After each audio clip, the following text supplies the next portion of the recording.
सुप्रभात बच्चों, मैं डॉक्टर सविता टांक, सहायक आचार्य हिंदी। आज मैं कक्षा बीए पाठ थर्ड के लिए पेपर प्रथम में, जो कि आधुनिक काव्य संचयन का है, उसके अंतर्गत हम नई कविता के बारे में बात कर रहे थे। और इससे पूर्व के व्याख्यान में मैं बता चुकी हूँ नई कविता की प्रमुख कवि और रचनाकार। आज हम उन्हीं कवियों में सबसे पहले हमने अज्ञे, धर्मवीर भारती, नरेश मेहता, शमशेर बहादुर, रघुवीर सहाय, इनके बारे में बात की है। आज हम नई कविता के कवियों में विजय देव नारायण शाही के बारे में बताऊंगी। शाही जी की प्रारंभिक शिक्षा बनारस तथा बाद में प्रयागराज में हुई। उन्होंने प्रयाग विश्वविद्यालय से अंग्रेजी एमए उत्तीर्ण की। 3 वर्षों तक वह काशी विद्यापीठ में अध्यापक रहे। तत्पश्चात 1951 में उन्होंने प्रयाग विश्वविद्यालय में प्राध्यापक के रूप में अध्ययन आरंभ किया। इनकी प्रारंभिक रचनाएं हैं मछली घर, जो कि कविता संकलन है। शाही जी के लिए सृजनशीलता या कवि कर्म सतही सच्चाइयों को अतिक्रांत कर दूरगामी यथार्थ को पाने का साधन है। उनके लिए सृजनात्मकता की परिपाटी अभिव्यक्ति कर बाजारू अभिव्यक्ति से सर्वथा भिन्न है। उनकी कविताओं में तीव्र काव्य अनुभूति है। इनकी अलविदा नामक कविता एक लंबी कविता है, जिसमें नाटकीय एकालाप और फैंटेसी, इन दोनों का सुंदर समन्वय देखने को मिलता है। मुक्तिबोध के समान ही शाही जी ने फैंटेसी के अंतर्गत सुनसान समुद्र तटों, अंधेरी गुफाओं और अंधेरे शिखरों का प्रतीकात्मक प्रयोग किया है। इनकी अलविदा कविता में हमें देखने को मिलता है, मैं तुम्हारे लिए भी यही कर सकता हूँ। मैं नहीं जानता कि मेरा चेहरा तुम्हें किन किन सुनसान समुद्र तटों या अंधेरी गुफाएं या शांत डरावने शिखरों की याद दिलाता है। इसमें शाही जी ने फैंटेसी का और नाटकीय एकालाप का सुंदर समन्वय व्यक्त किया है और यथार्थ का सटीक चित्रण उन्होंने किया है। इस पश्चात हम कुंवर नारायण जी के बारे में जानेंगे, जो कि नई कविता के कवि हैं। कुंवर नारायण जी का जन्म उत्तर प्रदेश के फैज़ाबाद ज़िले में हुआ। इनकी उच्च शिक्षा लखनऊ विश्वविद्यालय में संपन्न हुई। कुछ देर के लिए यह युग चेतना साहित्यिक मासिक पत्रिका का संपादन किया। अब तक इनकी 4 रचनाएं प्रकाशित हो चुकी है, जिनमें चक्रव्यूह कविता संग्रह है, परिवेश हम तुम कविता संग्रह है, आत्मजयी प्रबंध काव्य है, अपने सामने नया काव्य संग्रह है। पाश्चात्य देशों के भ्रमण तथा पाश्चात्य साहित्य के अध्ययन के फलस्वरूप कविता के प्रति इनका वैज्ञानिक दृष्टिकोण देखने को मिलता है। पाश्चात्य प्रभाव से इनके काव्य की मूल प्रेरणा स्रोत रहा है। इस विषय में समीक्षक श्री बालकृष्ण राव के विचार है कि श्री कुंवर नारायण की कविता में उस भारतीय व्यक्तित्व की छवि है जो मूलतः भारतीय होते हुए भी अध्ययन, चिंतन और संभवतः उससे अधिक स्थूल संपर्कों के प्रभाव से बहुत कुछ देशेतर गुणों, रुचियाँ और प्रवृत्तियों में समन्वित हो गई है। ऐसा लगता है कि कुंवर नारायण पर न केवल अंग्रेजी साहित्य का गहरा प्रभाव पड़ा है, बल्कि उनके काव्य प्रेरणा ही सीधे अंग्रेजी साहित्य से आई है। पर जहाँ तक मैं समझ पाया हूँ, यह प्रभाव केवल प्रभाव ही नहीं है, उनके काव्य की मूल प्रेरणा भारतीय ही है। उनके काव्यात्मक सृजना का लक्ष्य आधुनिक जीवन की मूल समस्याओं को उठाना और उनका समाधान ढूंढना है। उनकी कविता संग्रह चक्रव्यूह में जीवन के द्वंद्वों के चित्रण देखने को मिलते हैं।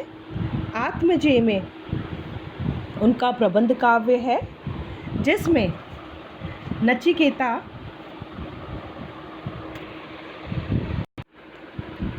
जिसमें नचिकेता के माध्यम से जीवन मृत्यु के शाश्वत प्रश्नों पर विचार किया गया है। कुंवर नारायण जी की प्रवृत्ति चिंतन की ओर अधिक रही है, इसलिए उनके काव्य भाषा में यह बात देखी जा सकती है। कुंवर नारायण ने अपने काव्य में ऐसे सवालों को उठाया है जिसका संबंध मनुष्य के संपूर्ण अस्तित्व से है। आत्मजेय के अंतर्गत कुंवर नारायण जी की काव्य रचनाएं हैं। चक्रव्यूह, परिवेश, हम तुम, तीसरा सप्तक में उनकी रचनाओं का संकलन देखने को मिलता है। इस प्रकार कुंवर नारायण जी ने अपनी कविताओं में भावपक्ष और कलापक्ष में अति बौद्धिकता और शैली क्षेत्र में अधिक प्रयोगप्रियता का परित्याग आवश्यक रूप से किया है। इस प्रकार हम बात कर रहे हैं नई कविता के कवियों के बारे में, हम लोग चर्चा कर रहे हैं। पहले भी मैं बता चुकी हूँ। इसके उपरांत अब हम बात करेंगे केदारनाथ सिंह के बारे में, जो कि नई कविता के ही कवि माने जाते हैं। केदारनाथ सिंह हिंदू विश्वविद्यालय बनारस में इनकी शिक्षा हुई। बिंब विधान पर शोध कार्य संपन्न कर पीएचडी की उपाधि प्राप्त की। तभी से इन्होंने अध्यापन जारी किया। कविता, समीक्षा और संगीत के प्रति विशेष रुचि रही है।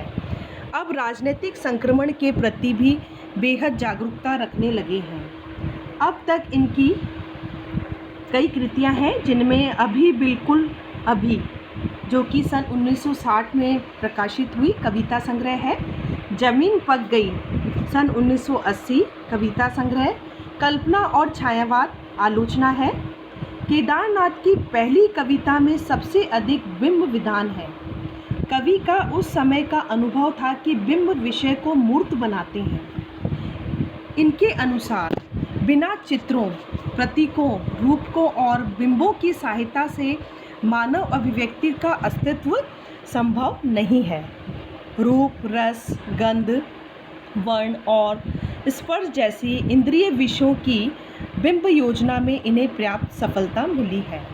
इनकी कविताओं के विकास का क्रम प्रगतिवाद से प्रयोगवाद तथा प्रयोगवाद से नई कविता की ओर आया है।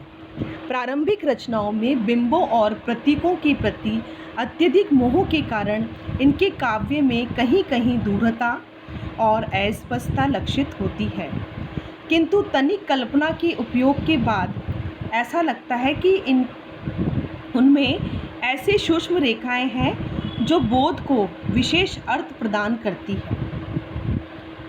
फर्क नहीं पड़ता इनकी कविता में काव्य प्रवृत्ति के बदलाव को महसूस किया गया है। बिंब की निरखता का अनुभव कराती है। कवि परिस्थितियों, वस्तुओं और समस्याओं से सीधा साक्षात्कार करते हैं।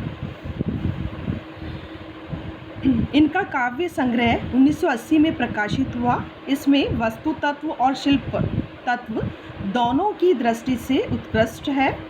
इसमें कल्पना का यथार्थ से सुंदर मेल हुआ है तथा अर्थ परिवर्तन की प्रक्रिया भी अभिष्ट दिशा में अग्रसर हुई है। केदारनाथ कवि के साथ साथ समीक्षक भी है। इनकी रचना कल्पना और छायावाद इसका अच्छा उदाहरण है। इसके अतिरिक्त केदार जी दूरदर्शन द्वारा समय समय पर आयोजित साहित्यिक परिचर्चाओं में भाग लेकर अपनी समीक्षात्मक अहर्ता का परिचय देते रहते हैं।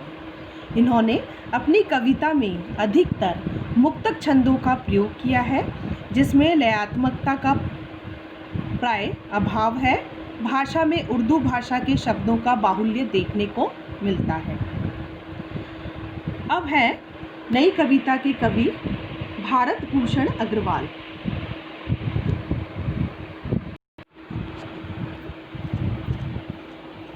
गिरजा कुमार माथुर के बारे में बता रही हूँ बच्चों, और भारत भूषण अग्रवाल के बारे में मैं अगली कक्षा में आपको बताऊंगी, इनका परिचय आपको बताऊंगी। गिरजा कुमार माथुर का जन्म मध्य प्रदेश में अशोकनगर में हुआ। 13 वर्ष की अवस्था में इन्होंने कविता लिखनी आरंभ कर दी। इनकी प्रारंभिक रचनाओं पर छायावाद का, रोमांस का गहरा प्रभाव देखने को मिलता है। किंतु बाद में नई कविता के प्रभाव के फलस्वरूप इनकी कविताओं में निराशा, असफलता, विषाद और रुग्णता की छाया अंकित है। इनकी कविताओं में इस नए मोड़ का एक कारण अंग्रेजी साहित्य का गहन अध्ययन है। वस्तुतः इनकी कविता किसी विशेषवाद के बंधन को स्वीकार नहीं करती, अतः वह अनेक धाराओं से जुड़ती है और टूटती है। छायावाद से नाता तोड़कर प्रबल संस्कारवश वह उनसे अलग हो पाए हैं, ऐसा कहना कठिन है। परिणामतः इनकी रचनाओं में रूप और रस का चित्रण देखने को मिलता है। मंजीर, नाश और निर्वाण तथा धूप के धान के अनंतर शीलापंख चमकीले गिरजा कुमार माथुर का एक नूतन कविता संग्रह है। इसका शीर्षक प्रतीकात्मक है। माथुर जी के अपने शब्दों में कहा है कि पूर्ववर्ती मूल्य सूखे जीर्ण छिलकों की तरह झरकर गिर गए और विज्ञानकालीन नए परिधानों का आभास भी नहीं। कपास में फूल आने में भी अभी देर है। आदमी आत्मा से इस समय एकदम अलग है।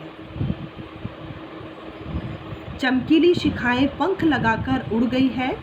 कवि का आश्रय यह है कि विगत के घिसे पुराने तथाकथित चमकीले सिद्धांतों के मूल्य प्रुतित हो गए हैं। संक्रांति की बेला में नवबोध उदित हो रहा है। प्रस्तुत संग्रह की प्रतीक कविता तथाकथित नवबोध को पूरा करती है, किंतु सहज बोध में काफ़ी दूर तक चली गई है। कवि सर्वत नए बिंब और छंदों के प्रति आग्रही रहे हैं। इसके पश्चात हम गजानन माधव मुक्ति बोध के बारे में बात करेंगे।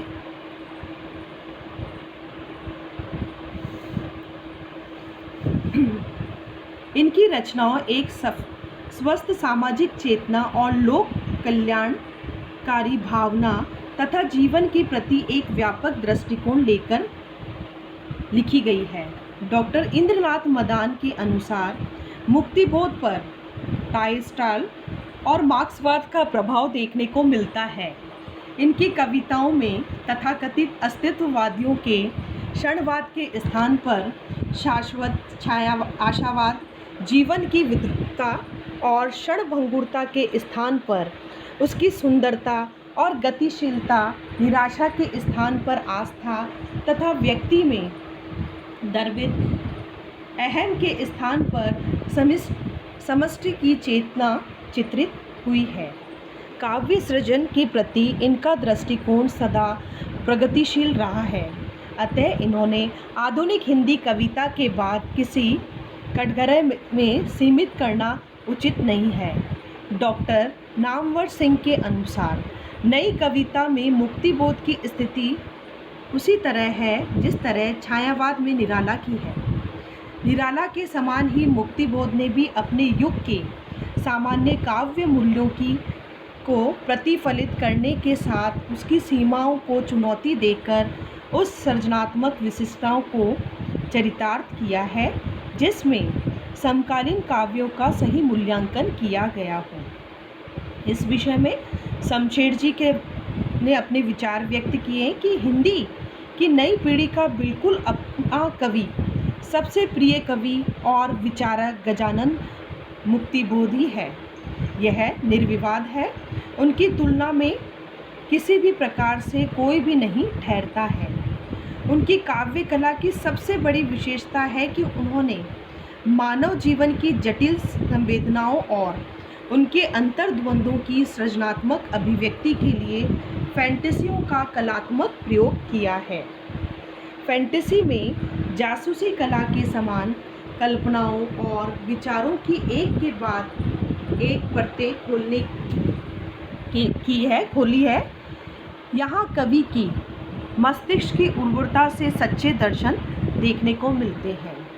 मुक्तिबोध की शायद ही कोई ऐसी कविता हो जहाँ उन्होंने जटिल अनुभूतियों की अभिव्यंजना के लिए फैंटेसी का आश्रय न लिया हो। फैंटेसी की कला को उन्होंने अधिकतर प्रकृति के नानाविध उपकरणों से सुसज्जित किया है। लकड़ी का रावण नामक कविता इसका उत्कृष्ट उदाहरण है। मुक्तिबोध की रचनाओं में कहीं कहीं अस्पष्टता, दूरता और ऊब का आभास होने लगता है। चांद का मुंह टेढ़ा है में मुक्तिबोध की अधिकांश कविताओं का संकलन है। यह मुक्तिबोध के काव्य बोध के लिए पर्याप्त उपादेय है। इन कविताओं में पर्याप्त विषय वैविध्य है। कवि के लिए कवि कर्म, श्रम साध्य एवं मस्तिष्क की क्षमताओं का बल प्रयोग किया गया है। आधुनिक हिंदी साहित्य में इनकी यह अनुभूतिशील कवि माने जाते हैं। इस काव्य में युद्ध की विभीषिका वैज्ञानिक शब्दावली के द्वारा हिंसा, हत्या की पृष्ठभूमि दर्शाई गई है। मानवता के नव निर्माण की आशंका व्यक्त की गई है। अगले जो कवि हैं वह है डॉक्टर जगदीश गुप्त। यह भी नई कविता के कवि माने जाते हैं। ये एक प्राध्यापक, विद्वान, आलोचक और कुशल संपादक के साथ साथ नई कविता के सृष्टा भी हैं। इनके 2 काव्य संग्रह हैं जिनमें नाव के पाँव और शब्द देश प्रकाशित हो चुके हैं। प्रथम काव्य संग्रह में रोमानी प्रभाव देखने को मिलता है। शब्द देश में पुरानी मान्यताओं और परंपराओं, विचारों का विरोध करते हुए उन्होंने नए सिरे से जीवन के पथ को प्रशस्त करने का प्रयास किया है। इन काव्य संग्रहों के अतिरिक्त इनकी नई कविता नामक पत्रिका का संपादन भी किया है। इन्होंने अपनी आलोचनाओं के द्वारा नई कविता के स्वरूप निर्माण तथा उसके समर्थन का भी कार्य किया है। इस प्रकार हम नए कविताओं के कवियों के बारे में जान रहे हैं कि किस प्रकार से नई कविता का सृजन करने वाले कवि कौन कौन है और उनका परिचय क्या है। अगले जो कवि हैं वह है डॉक्टर प्रभाकर माचवे। एक उच्च कोटि के आलोचक, निबंधकार, उपन्यासकार, लेखक, कहानीकार, संपादक एवं अनुवादक के साथ साथ कल्पनाशील कवि हैं। तार सप्तक में इनकी कुछ कविताएं प्रकाशित हुई है। इनके स्वप्न भंग और अनुरक्षण नामक काव्य संग्रह प्रकाशित हो चुके हैं, जिनमें इनकी 1933 से लेकर 1959 तक की सरस कविताएं संकलित हैं। इन कविताओं की काव्यानुभूति और भाव्य व्यंजना शैली अति उत्तम है। अगले जो कवि हैं नई कविता के वह है सर्वेश्वर दयाल सक्सेना।